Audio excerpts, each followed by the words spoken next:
Welcome to Chamber Chat. I'm John Tayer, President and CEO of the Boulder Chamber, and I welcome you to another opportunity to talk about issues important to our business community, the economy, and our community at large. And we have a very exciting discussion today about the outdoor industry in Boulder, one of the seminal industries that supports our economy, but also is right in line with the spirit of Boulder.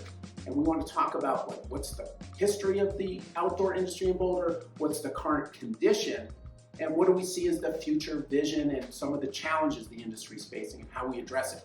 And we have a great group of people to talk about that with. First of all, we have Trent Bush, who is the founder, co-owner of ARTILECT Studios right here in downtown Boulder.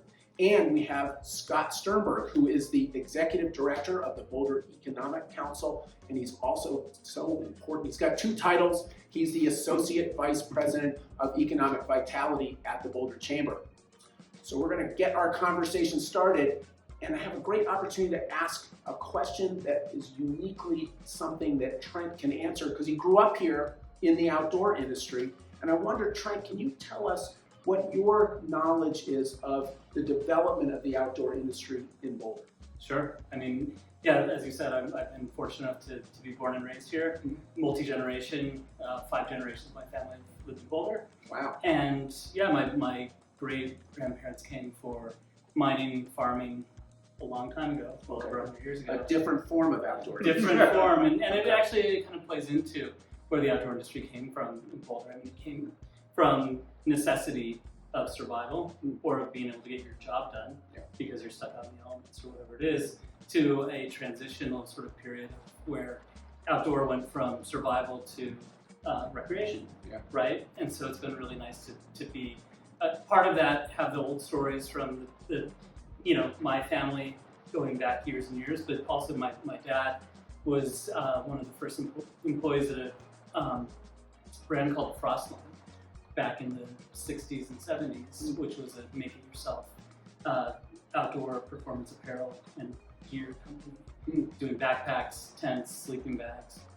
clothing, all that kind of thing, yeah. And it was actually sort of born out of a lineage of Hollybar Mountaineering and Jerry Mountain Sports, two early Boulder companies that really put outdoor on the map in a lot of ways, climbing equipment, alpine equipment, those kinds of things. It was one of the earliest places in the country where you could get those types of products, mainly mail order, or you could walk into the Hollybar's house up on Grandview, up on the hill in Boulder. And a lot of the modern sort of outdoor industry is actually able to be traced back through those early brands. How interesting. Super interesting. And let me just ask you, we're sitting here just above Pearl Street in your ARTILECT studio, and just what would you characterize as the current state of the outdoor industry? Well, it's definitely, it's interesting because if you look at Pearl Street in particular, Pearl Street has become sort of the go-to spot for outdoor brands. And if you go up and down from just across the street right here, from Burton to Philright all the way down the street, of course, almost every brand that is a player in the sort of modern outdoor industry is pretty well represented on the street. Yeah, and so that's an interesting thing. That's something that's, again, if you look at the historical perspective, I think it's more of an outcome than it is something that's necessarily new because Boulder has always been there. And if you look at Neptune Mountaineering, or you look at Jerry Mountain Sports, with the Boulder Mountaineer, I mean, you just go back and look at all these outdoor focused brands and retailers. They've always had a real home here.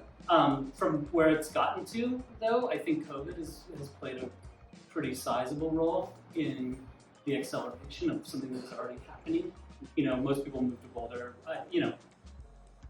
My assumption is most people move here because of the outdoors and the surroundings and the opportunities to do things in the outdoor space. So Boulder's a little bit of an outlier, but even here, the participation rates and the sort of the excitement for being outside doing things was on a big upward trajectory already, but COVID sort of put it through the roof, for sure. Well, let me turn it to Scott then, the person who sort of monitors the health of our industry sectors and then in particular the outdoor industry. What are you seeing in terms of the current character of the outdoor industry? Well, quite a bit, but I first want to say I came out here in the middle 80s and I grew up in upstate New York, and I grew up on a skateboard, and it was here in Colorado where I saw my first snowboard on snow. So, you know, I've been resonating a lot with some of the history that you May just have been me. described. Yeah. But, you know, certainly something that I've seen over the last 40 years of the evolution. I came out here for expressly the purpose of being outside and taking advantage of all the outdoor facilities and environments that we have here. So, you know, I'm the embodiment of what I think a lot of the value propositions for companies that are moving here, not just in the outdoor industry, but all of the industries. We have a lot of life sciences activity now, and those folks are being relocated here because of the quality of life that Boulder and Colorado exudes. But to answer your question, you know, we use a few proxies to look at some of them at the macroeconomic scale and some of them at the micro scale. So the Outdoor Industry Association, which is headquartered here in Boulder, does an annual report, and exactly what Trent was mentioning, outdoor participation is up across the board. And so COVID drove a lot of people outside. Now the question remains whether or not they're going to continue to participate and be involved as this goes forward, whether it was a spike or if it's we've now got a lot of people introduced to this as a lifelong activity remains to be seen, but this is a good sign that participation rates are up. Here in Colorado, about 2.5% of our GDP is expressly dedicated to the outdoor recreation industry. So it's a fairly large component, as you would expect in the state of Colorado. Another proxy that's local to skier days across the nation were up, broke a record actually. Skier days in the Rocky Mountain region are up. I think they also broke a record. In Colorado, we're up. Just up the hill at Eldora, I think you'll talk to those folks and say it was a wonderful season. So these kinds of proxies for us are indications that the market has come back from COVID. It's healthy. Some other things, the Ironman Classic, that half marathon sold out in record time when they ran last August. So these people were just performance athletes were really looking to get outside and compete. Sure. The Boulder went off this year with a little more than half the participants, which I think is a success story, getting people out. But I think the biggest proxy was this morning when you and I ran in the Boulder Running Club. And just a plug to that you know, at every level, people are getting out and enjoying themselves in the outdoors, which I think has now created demand for all products and services, and also an awareness around climate change and the impacts that we're seeing as a result of our outdoor spaces and recreation areas being impacted by a wide range of economic factors. And all of this has come to a heightened level of awareness, both nationally and certainly locally. Well, let me ask you just, so you're seeing this acceleration, Trent talked about it, in the growth of the industry. What sort of headwinds is the industry facing in its development, in particular in Boulder? Well, there's the ongoing challenges of businesses operating here in Boulder, which we've been addressing: workforce development, access to talent, retention, recruitment is certainly a big challenge. The affordability index here in Boulder, when it relates to housing and of course the building transportation, is a direct result of the cost that we incur here in Boulder. But what I find is that when people want to be in Boulder, they find a way to live and work and play in Boulder, which is fantastic. So again, it's this vibe that we exude around the outdoor product space, and certainly here in Pearl Street, which has been sort of codified as the rodeo drive of the outdoor apparel industry, which whether you like that or not. But nonetheless, we are sort of on that scale of recognition. And so I think that regardless of the headwinds from a personal business perspective, people are finding a way to grow their companies. So that's always a good sign that our brand is strong in the outdoor industry. Yeah, I loved hearing that. Well, let me ask you this, Trent. What are you seeing in terms of any challenges, or maybe it's even opportunities to continue that acceleration here? From a challenge perspective, I mean, of course, cost of living, right, and having access to people. I'm just trying to think. We have today 5, 6 people in the office. Only one of which live here, which is me. Yeah. Everybody else commutes from outside, and that's a huge challenge, and especially if we're looking for sort of not entry level, but more sort of clerical roles and those kinds of things. It's almost impossible for us to find that within the community. It feels like, which is again huge challenge. From a brand perspective, the other challenge you'll find, especially on Pearl Street in particular, is that almost every one of the outdoor retailers here is a owned brand. You know, if it's the, you know, whatever store, It's only their products there. So it's actually kind of funny if you're a Boulder-based brand, small startup. Yeah.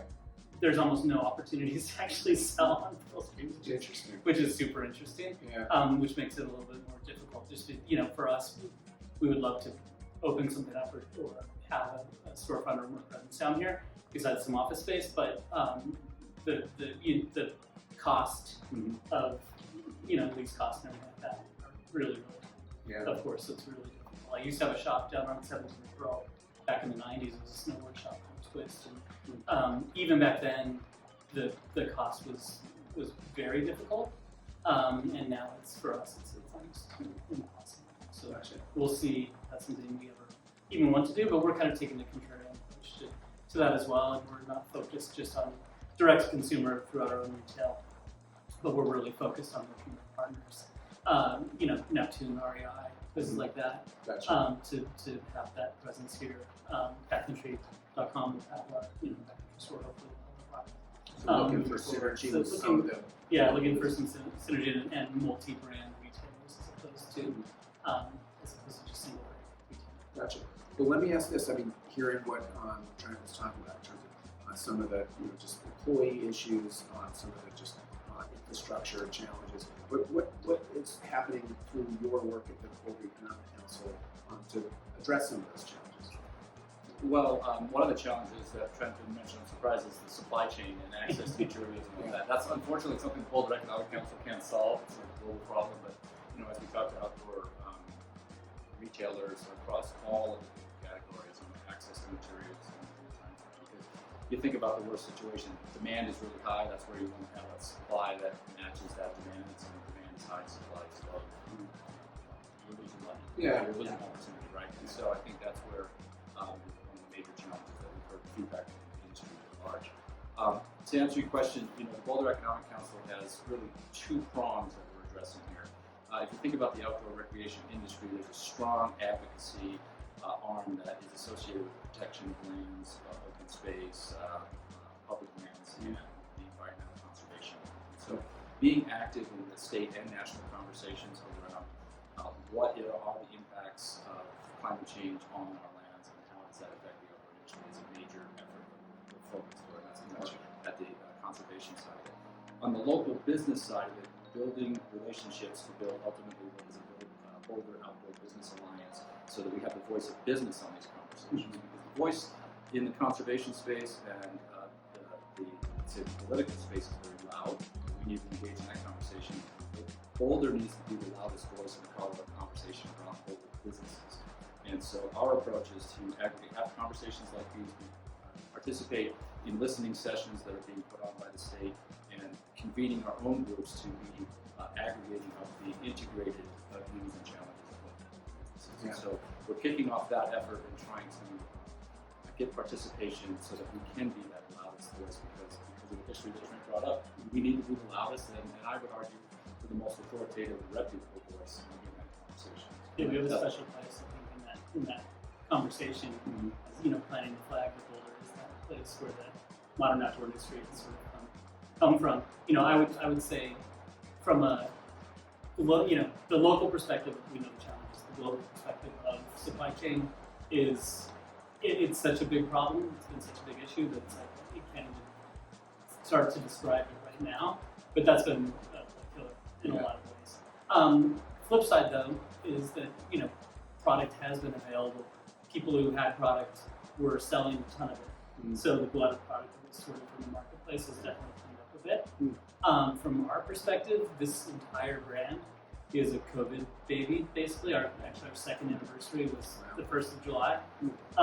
And so That's adventurous. it's adventurous. We've done the entire thing via Zoom and Teams and just, based again on decades of experience and of the trajectory throughout the years, but that's been a huge challenge for us, and so now it's actually really nice to be able to get out there. We'll be able to start traveling again a little bit and being able to actually visit those factories and the people who supported us to get us as far as we've gotten. Nice. Well, I love it. Well, ending on that note, which is a positive, seeing toward the future, the opportunity to reconnect outside of the COVID isolation. To me, I will say that for myself, the outdoor industry is so just archetypical of what the character of our community and just why so many of us are here. I think you said it relates to sustainability. It is a characteristic of a healthy lifestyle, and so we want to make sure to sustain folks like ARTILECT and all the retailer industry in our community. And so I'm excited to build off this conversation, continue to work with the Boulder Chamber and the leadership of Scott, and just thank you both for being with us today to have this conversation about important industry in our community. Absolutely. All right.